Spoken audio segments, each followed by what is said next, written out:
Assalamualaikum warahmatullahi wabarakatuh.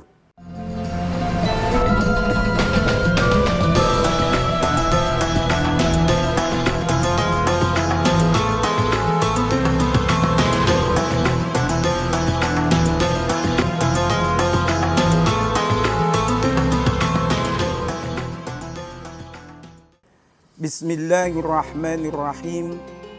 Alhamdulillahi rabbil alamin. Wal aqibatu lil muttaqin.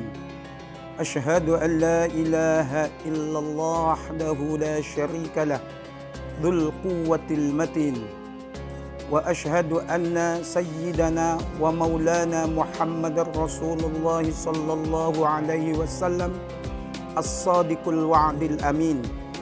Allahumma salli wa sallim ala abdika wa rasulika Muhammadin sallallahu alaihi wasallam qaidil mu'minin wa ala alihi wa sahbihi wa man tabi'ahum bi ihsanin ila yaumiddin.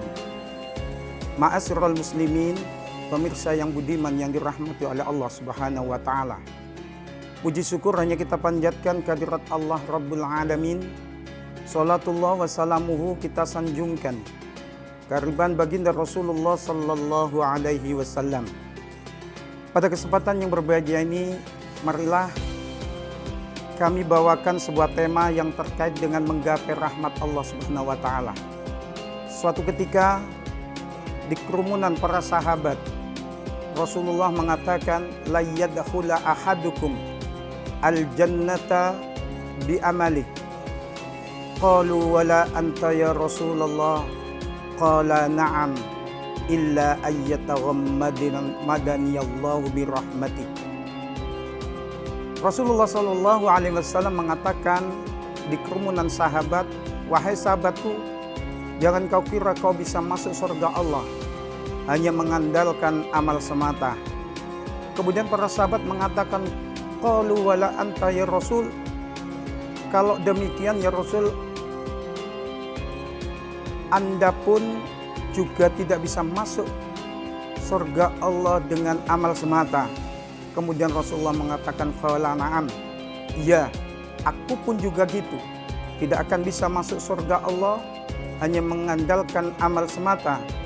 Illa ayyataghammadani Allahu birahmati, kecuali Allah menghiasi tubuhku, diriku dengan rahmat Allah Subhanahu wa taala. Artinya apa, ma'asyiral muslimin? Salat yang kita kerjakan tidak menjamin kita masuk surga Allah Subhanahu wa taala. Puasa pun yang kita kerjakan juga tidak menjamin kita masuk surga Allah Subhanahu wa taala.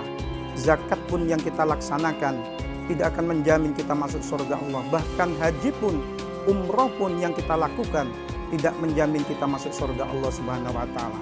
Yang menjamin adalah rahmat Allah Subhanahu wa taala. Suatu ketika ada sebuah kisah. Rasulullah sallallahu alaihi wasallam dikunjungi, didatangi oleh malaikat Jibril. Malaikat Jibril bercerita kepada Rasulullah sallallahu alaihi wasallam, wahai Rasulullah, suatu ketika ada hamba Allah yang hidupnya di bukit. Bukit itu di tengah-tengah laut ternyata. Kemudian di situ dipenuhi oleh Allah air yang memancar, air tawar yang segar, dan dipenuhi juga oleh Allah, yaitu adalah buah-buahan, tumbuh buah-buahan delima yang tumbuhnya tidak hanya 1 tahun, 1 bulan, 1 minggu, melainkan setiap malam. Delima itu adalah tumbuh setiap malam. Di situ ada hamba Allah yang selalu beribadah kepada Allah sebagai sebuah wujud bahwa tidak diciptakan jin dan manusia kecuali beribadah kepada Aku. Hamba ini selalu beribadah kepada Allah, tidak 1 tahun 2 tahun, melainkan dalam sebuah riwayat 500 tahun. Di situ dia beribadah kepada Allah, kemudian minum dipenuhi oleh Allah air tawar yang betul-betul segar, kemudian mandi pun di situ, kemudian makan pun di situ sampai 500 tahun. Ketahuilah bahwa setiap dia beribadah kepada Allah, dia selalu berdoa kepada Allah, ya Allah, matikan aku ya Allah dalam kondisi sujud. Begitu juga ketika dibangkitkan dari alam kubur, bangkitkan aku pula ya Allah dalam kondisi sujud. Kemudian itu semuanya doanya dipenuhi oleh Allah Subhanahu wa taala. Ternyata bahwa hamba Allah itu matinya dalam kondisi sujud, dibangkitkan oleh Allah dari alam kubur juga dalam kondisi sujud.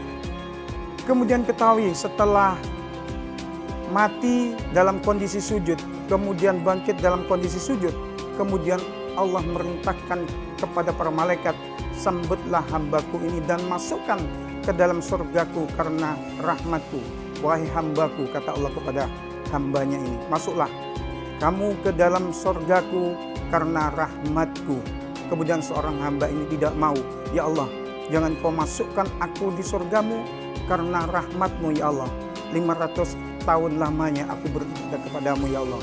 Masukkan aku ke dalam surgamu karena amalku ya Allah. Kemudian diulangi lagi oleh Allah, wahai hambaku, masuklah kamu ke dalam surgaku karena rahmatku. Dibalas lagi, wahai Allah, masukkan aku ke dalam surgamu bukan karena rahmatmu, tapi karena amalku. Sampai 3 kali Allah mengulangi, masuklah hambaku kau ke dalam surgaku karena rahmatku. Tetapi tidak mau hamba itu. Kemudian Allah memerintahkan kepada para malaikat, wahai malaikat, hitunglah, hisablah amal yang dilakukan oleh hambaku ini dengan anugerah kenikmatan yang telah aku berikan selama 500 tahun. Apa yang terjadi ma'asyiral muslimin? Ternyata setelah dihitung adalah tidak mencukupi antara amal yang dilakukan oleh hambanya, yaitu oleh hamba Allah, dengan anugerah yang telah diberikan oleh Allah. Kemudian akhirnya Allah merintahkan pada malaikat, wahai malaikat, cebloskan hambaku ini dalam neraka. Kemudian hamba itu mohon maaf, mohon ampun pada Allah, ya Allah ampunilah aku dan masukkan aku ke dalam surgamu karena rahmatmu. Itulah hadirin yang berbahagia, sebuah kisah yang bisa kita ambil pelajaran bahwa menggapai rahmat Allah itu sangat penting. Salat yang kita lakukan, puasa yang kita lakukan bukan tidak bermakna, tetapi itu bisa digunakan untuk menjemput, mengundang rahmat Allah Subhanahu wa taala. Aqulu qauli hadza wastaghfirullahaladzim li wa lakum wa lisairil muslimina wal muslimat fastaghfiru innahu wal ghafurur rahim wallahul muwaffiq ila aqwamit thoriq. Assalamualaikum warahmatullahi wabarakatuh.